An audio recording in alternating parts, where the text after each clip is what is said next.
This is Luna from Neurolabs, and it's one of the most bizarre and characterful things I've ever used. It's the first synth or module I can remember that I've had to look at the manual to get even a basic understanding of what was going on. I mean, what you do with that, there's no obvious signal route. It does look completely alien compared to most synths. Just looking at these two oscillators, for example, there's loads of ways of controlling them. We can use the knob, we can use the sequencer. We've got two internal sequencers, each with 64 steps. We can also use MIDI channels 1 to 9. And looking at the CV input next to the knob, that can be used for all sorts of different things as well. We can use it to input a gate to progress the sequencer. We can use it to control the effects. So we've got 1, 2, 3, 4 different controls. We've got 2 effects, A and B, and that can control 1 or 2 on either A or B. So we've got lots of options for the first 2 things we've come to. So yeah, I'm not going to go into absolutely everything, but I'm going to try and give you a good overview of how it works and what you can do with it. But before I start, in case you've never come across Neurolabs before, it's a really interesting company making quirky, lo-fi, dirty, unique modules that can be standalone or Eurorack, like the Elmira 2 or the Scrooge, which you may have already seen on this channel. But this takes things in an altogether different direction to anything else I've used. It's based on the Lunetta Synth concept, essentially an experimental synthesizer built from CMOS logic chips rather than traditional analog synth circuits. So instead of oscillators, filters and VCAs, Lunetta designs tend to use, or do use, digital logic chips to generate rhythms, tones, and chaotic patterns.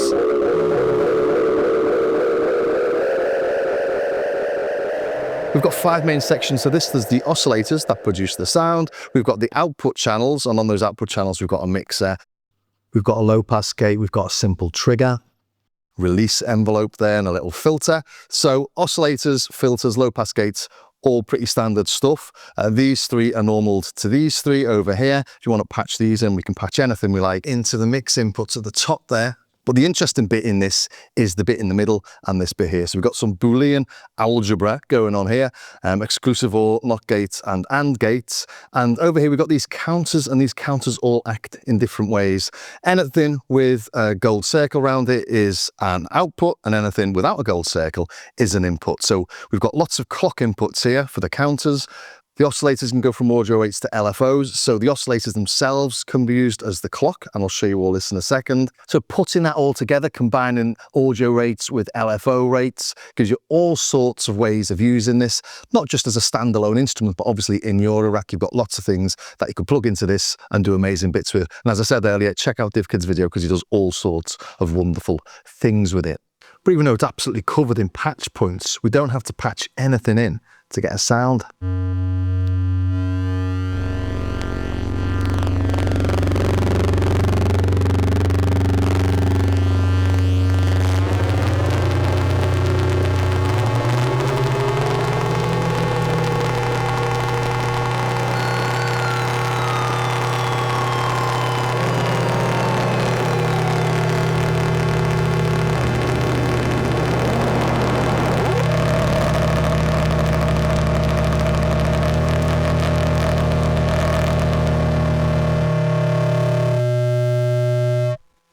I'm using a drone mode there. That's not the way it's set up. If we look at the menu, if we come to the menu, we set up there, low pass gate, go into that, set it to drone, but it's actually normalized when you first get the thing to the pad.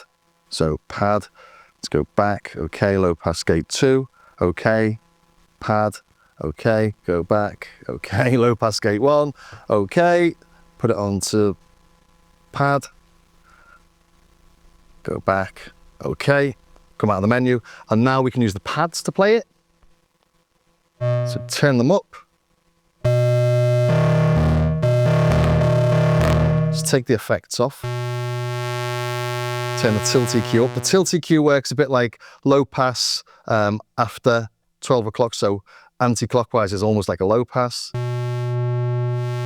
And high pass as you go from 12 clockwise. But it's an EQ, not a filter. And we can use these as gates, or triggers, I should say, sorry, with a release. Or as gate, so it'll hold on while you hold it. So it's feeling a little bit more normal now. We're using the pad to trigger an envelope that's got an oscillator audio input, and that all feels rather familiar, doesn't it?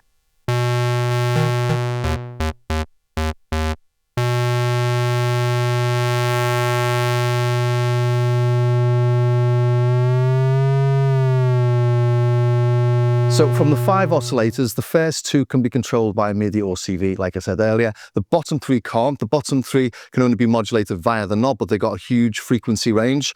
So we can go from high to low, or to mid, and then to low. And this is where we're getting into low frequency mode. And because all the oscillators are square waves, which is what you get on these Lunetta designs, it means that you can use the low frequency as a pulse, and those pulses can be clocks. So we can take the output of this, for example, well, let's use this one down here to make things simpler when I start to patch everything else in. We're now clocking this first counter. So I'll just describe what each of the counters do. This first one is playing in binary, basically. So for every 8 hits you get here, you get 4 there, 2 there, and 1 there. So if you count up to 8 there, you only get 1 down there. And that gives you a nice little sequencer, doesn't it? These 2 oscillators are normaled over here. So let's add a 3rd oscillator, because we've got 3 outputs we can use. So take the output of that, put it into mix 3. And then we'll trigger these low pass gates. Let's just turn the frequency of that up.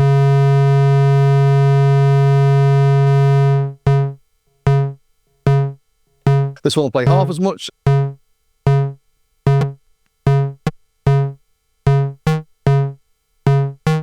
And this one will play half again. Let's speed it up.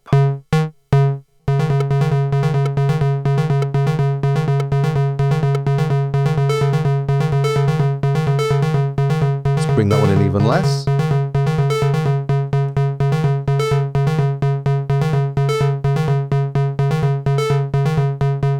So that's clock 1, binary. And here's a little tip I got from the Div Kid video. He won't mind me nicking this because he is me mate.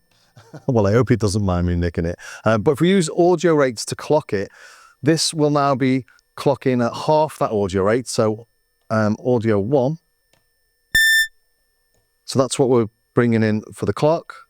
So this one should be an octave below. This one should be 2 octaves below. And this one should be 3 octaves below. And 4 octaves below. So that's pretty cool in itself.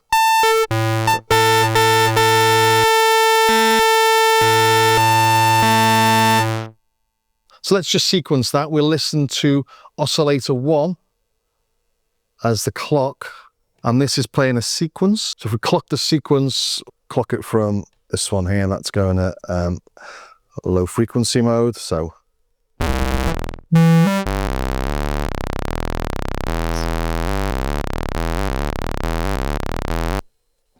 let's listen to them a bit higher. That's pretty cool. So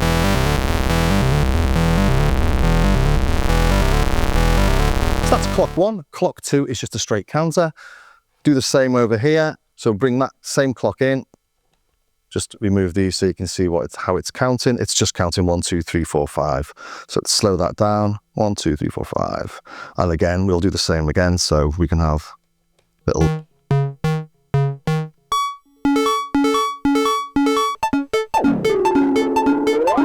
We can take this then all the way into audio rates.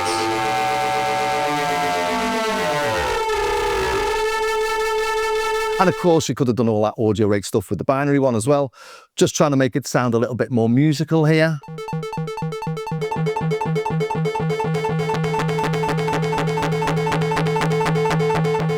And the next type of counter is a shift register, so we need two inputs for that.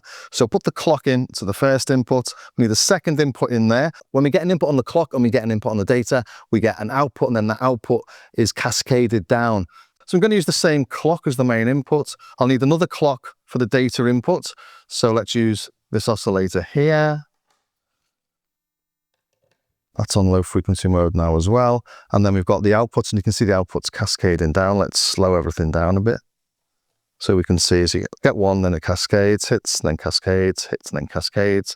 So if we use the outputs to trigger, let's see, we've lost this oscillator here because we're now using it for the clock. We've lost it in audio rates, I should say. So let's use oscillator 1 to replace that. And then let's put in 1, trigger that, and trigger that.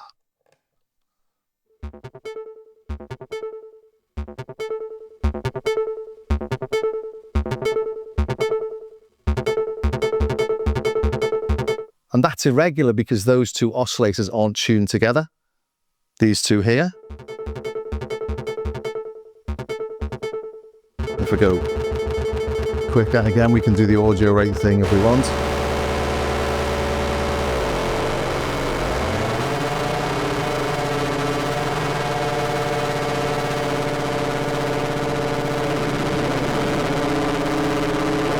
And do some crazy mouth stuff.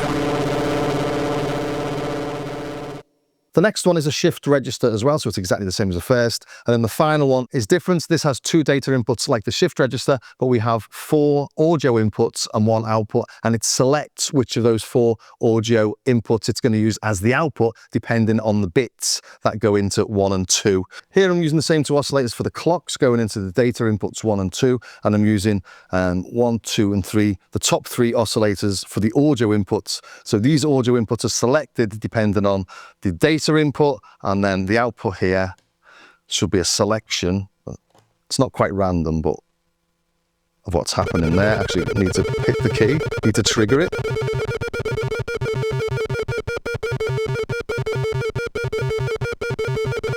So again, sequency style things or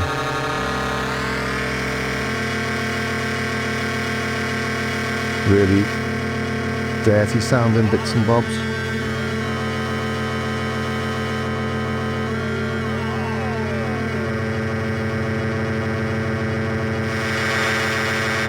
And of course, with oscillators 1 and 2, you can control them via MIDI. So you could play something via a MIDI keyboard. You can play with the internal sequencer again. You can play with CV. So loads of ways of actually using that as a tone. Instead of using the pad to trigger that, I'll use a gate. Again, I'll use this gate here. And I'll just use this as a little mult. This is a little Neural Labs, very cool and very handy little mult unit. So put that into there. Take this, put a clock into that. Which one should we put it into? Just the standard counter. Okay, and let's slow that down. Where are we? Which one's it taking? It's taking the second one or the first one. So now we've got a counter from this there. So we'll take this one to trigger it. So now we're getting audio rate modulation of the multiplexer, giving us that really gritty tone, but we're using LFO rates to actually trigger it.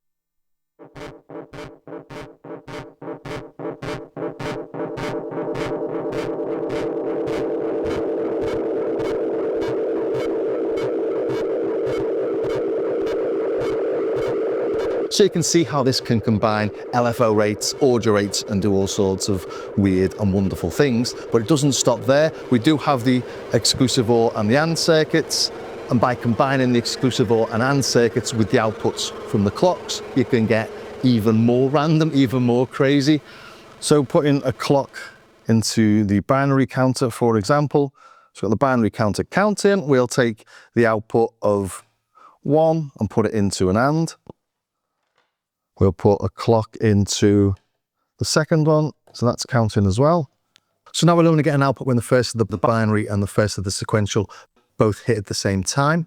We can see the AND flash in there. So let's trigger mixer channel 1 with it. And let's listen to it. It's only when these two light up at the same time we get an AND. And using things like this for the clocks really does help get things get really deep and experimental. The only thing I've not really mentioned yet is the effects.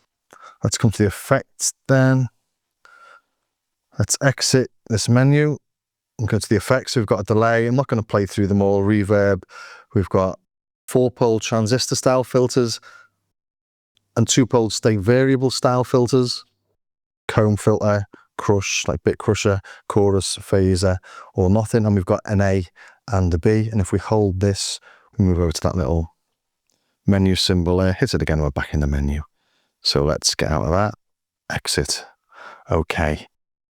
I think I've showed everything I was going to show there. I'm a little bit confused because this is the 3rd time I've recorded this because of user error and technical difficulties. So I'm trying to recall if I said it in this take or in previous takes, but I think I've covered everything. I think I've ran through most of the options on this. We've got options for the low pass gates, for the oscillators, for the pads, for the CV. We've got scale. We've got a route for that scale. Let's go into scale, for example, minor, major, fifth, minor 5. Here they go. Lots of stuff there. Let's go back.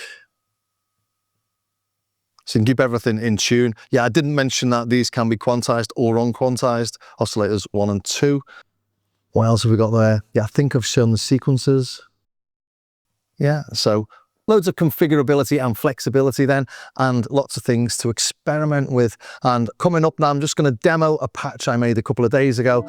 Something that I built and built and built, started adding different things while I was experimenting with how it all works. I'll talk you through exactly what I did, how it works, and if you've just watched the last 15 or 20 minutes, you'll understand exactly what I'm talking about. So we've got 2 oscillators that you can hear at the minute, and they're being sequenced by the internal sequencers. One's got 8 steps and one's got 12, I think. And those sequences are being driven, well, the clock's being driven, not by a standard constant clock, but by one of them is coming from this shift register down here, and the other one is coming from an exclusive OR gate that's got a couple of these connected to it. And I was trying to just make it so that it was a little bit random. Now, the timing of everything is being driven by these 2 oscillators here. You see these are on low frequency mode. So if we put them onto higher frequency mode, and then into, well, that's like audio rate and then high audio rate. And if I pull that down, you can hear that we've got sort of audio-esque type of tones coming out of it. So obviously if you did that with a different patch, you do get audio, nice audio. And while I'm tweaking with these are the release that we've got on these triggers and low pass gates. If you put it onto the low pass gate, it holds the note while it's in the positive mode on the pulse. So this will be longer now when it comes in. And then we've got a release on those as well. So listen to the triggers. We've got a longer release on the trigger. And these triggers are being driven, again, one's from an AND gate and one's from this sequential counter. And again, they're being driven by stuff that's coming from there, that's originally originated from these 2. So that's 4 of the oscillators. The final oscillator down here isn't doing anything at the minute. This is normalized to that. So this is normalized to channel 3. Number 4 is normalized to channel 2, and number 1 is normalized to channel 1. So the pads are normalized to the gate on this. If I hit this,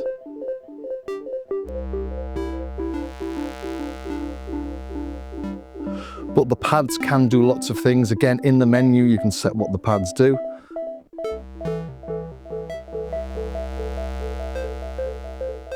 You can set what the CVs do as well. So the CVs at the minute, as I say, they're driving like the clock, but you could also use them with the CV input to change the frequencies or to even modulate the effects. Here's the effects down here. Let's add a bit more. This is the delay. You've got effect A and effect B. I've just got effect A on at the minute.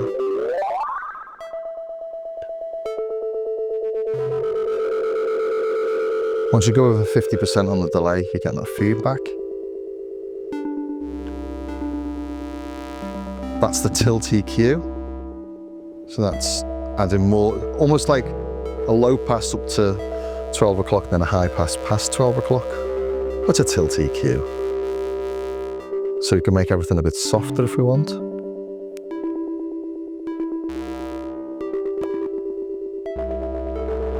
And I could tune that with this.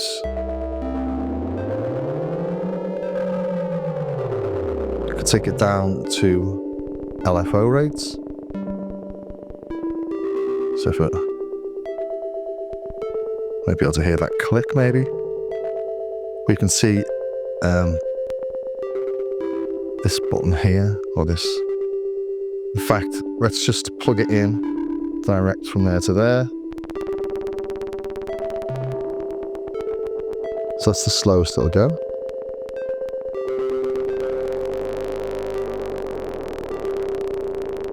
You can drive all this as well, the clocks, via MIDI. And you can tune these two oscillators via MIDI. These are like drones or LFOs really. You can't modulate the pitch of 3, 4 or 5.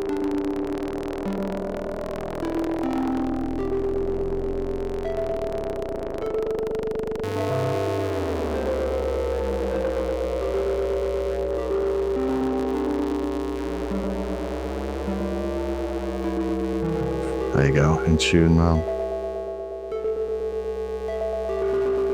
Yeah, so a blend of all these different sort of clocking features, or clocking circuits.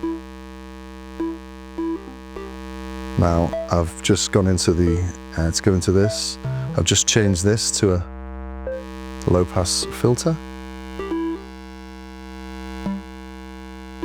By accident, when I hit that, let's put it back, there's a reverb.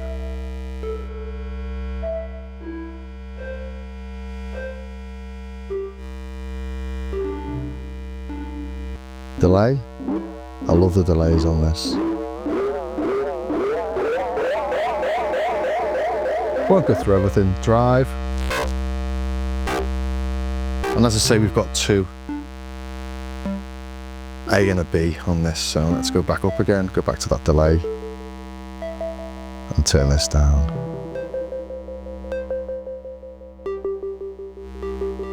Maybe have it higher, let's take that out again. I'm still in the menu there, you just type that stripe below the screen to take you out of the menu or to bring up the, or to activate it.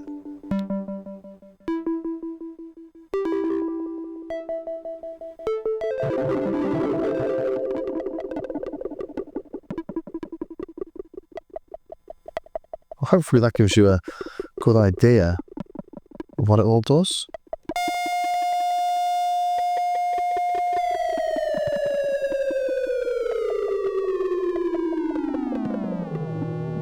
And you can put anything you like into these low pass gates. It doesn't have to be this instrument, and obviously it's Euro rack, so all these can be used like little sequencers, for example, and sent to other things, as well as the exclusive ORs and the AND gates and the NOT gates. Everything can be used for different purposes. And you have to watch the DivKid video because he does a lot of that in there. It's really excellent. So he's got some really excellent examples of what you can do with this. So that is highly recommended. So there you have it, the Luna from Neutral Labs. Great company, loads of weird stuff. Definitely worth checking out their website. I think this is a lovely experimental box of fun and imagination. So I hope that was of some use to somebody somewhere. If it was, please do subscribe, ring the bell, join me over on Patreon. I've got patches, samples, tutorials and other bits and bobs there. And also do take a look at my starskycar.com website. Again, there's patches, there's samples, there's stuff you can buy, and there's free bits and bobs. And as I always say, it's nice if you pick up some of even just the really cheap bits and bobs. It really does all help to support the channel. So thanks for staying to the very end. I hope you enjoyed that, and I will see you next time.